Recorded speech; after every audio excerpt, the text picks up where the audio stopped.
Hello guys, it's your boy Zazzy Joker. Welcome back to my channel. Today I'm going to explain everything about Spellbreak, which is another battle royale game released on the Epic Games Store, and it's completely free. It also supports crossplay, and recently it started to get a good spike in the player base. Spellbreak is a magical battle royale game in which instead of guns, there are magical superpowers.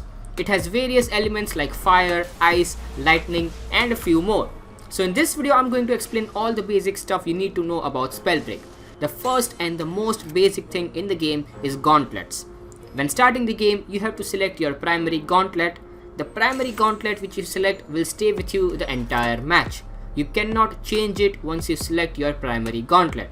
There are 6 available elements and you can choose any gauntlet before starting the game. The available options are Earth, Toxic, Lightning, Wind, Ice and Fire.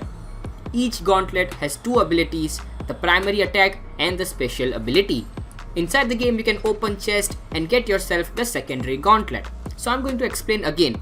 Primary gauntlet can be selected before starting the game and you cannot change it. The secondary gauntlet you can get in the match and you can use it on your other hand. Both the gauntlets have to be different. That means that if you select the fire gauntlet as your primary gauntlet, you cannot pick up the fire gauntlet for your secondary gauntlet. Makes sense, right? It's already on your main hand, so you have to get a different gauntlet for your other hand. Now I'm going to make a separate detailed video on each gauntlet's abilities and their attacks. This was just the gist of all the gauntlets available in Spellbreak. Now the next thing you need to know is skill levels of each gauntlet. So when selecting the primary gauntlet, you will see the skill levels, and these skill levels increase when you play the match, and there are passive advantages of each skill levels. Some are used for attacks and some skills help you in defense. Keep in mind that the skills are for a particular match only. Leveling up in the match unlocks new bonuses for your primary element. Every new match you start, the skills are resetted to level 1. So when you play a game and inside the match as you progress, your skills are increased for that primary gauntlet. So in the end game you can perform better and stronger with your main gauntlet. Currently the level system for your gauntlet is very easy. Just enter the safe zone and your skill level for the gauntlet will increase. Now as I said, you can pick up a secondary gauntlet in the game for your other hand, and now this is where it makes a lot of difference. You can mix up the abilities of your primary and the secondary elements, which can make tons of different interactions in game. For example, if you use the tornado spell, which is the special ability for the wind gauntlet, and if you mix it up with the fire ability, then it creates a fire tornado, which will cause more damage to the opponents. So there are many such special abilities which you can mix up, and I will make a separate video on that. So you don't need to worry about it right now. Using the primary attack will drain your mana. You can call mana as your energy level. If you keep holding your primary attack or if you hover too much in the air, it will drain your energy level.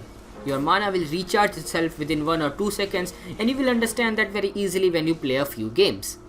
So now you know about the primary and the secondary gauntlets and their attacks, let me explain you the runes. Runes are basically some extra abilities which will give you some boost while running or finding opponents, or even teleportation and flying abilities. Currently I'm in the practice arena and I'm going to show you all the runes. Teleportation rune, as the name suggests, you can use this rune to teleport yourself from one place to a nearby location. Next is the Wolf's Blood rune, and by using this, you can get to know nearby enemies' location even if they are hiding behind a wall or something. Also, this rune gives you some speed boost while running. Next is the Flight rune, which will make you fly for a few seconds. It's really useful if the zone is very far and you can just fly your way towards it. Spring Step rune will give you a small jump boost. It has many uses while attacking, which you will eventually learn when you play more. Next up is the Featherfall rune, which will hover you high up in the air and you will slowly come down. It's a great rune if you want to use your special abilities while from the air. Dash rune will make you dash forward a bit.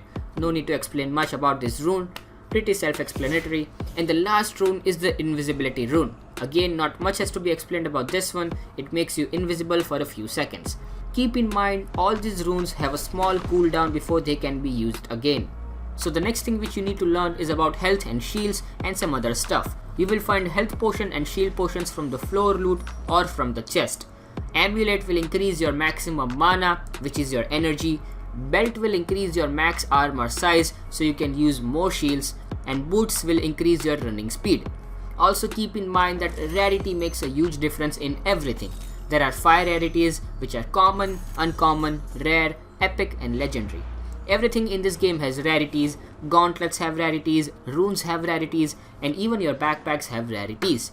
The higher rarity items you get, the better you can perform. Legendary chests are already marked on the map and you can decide your landing spot based on that. Remember, more people will land near the legendary chest, so if you decide to land near it, make sure you have a good loadout. The next important thing to know is talents. Talents are basically skill points and they are selected before the match starts. They act as passive abilities which gives you advantages during the match. There can be a whole long video on explaining each talent, so I will just explain in short. You have 6 skill points and you have to use them to select the best talents for yourself. You will find scrolls in your game which will upgrade and level up your talent. Again, I will explain this in detail in another video where I talk about the talents and their leveling up skills. Currently, you can play this game as a trio mode, but solos and duos mode will be unlocked soon in game and you can play that as well. I think I covered pretty much all the basic stuff in the game. I hope you guys enjoyed this video. If you have any doubts, kindly let me know in the comments down below so I can guide you better. Thank you so much for watching this video. Please drop a like and subscribe to the channel for more content. Share it with your friends and start grinding Spellbreak, guys. It's super fun game and it's cross-platform too. See you soon in the next video.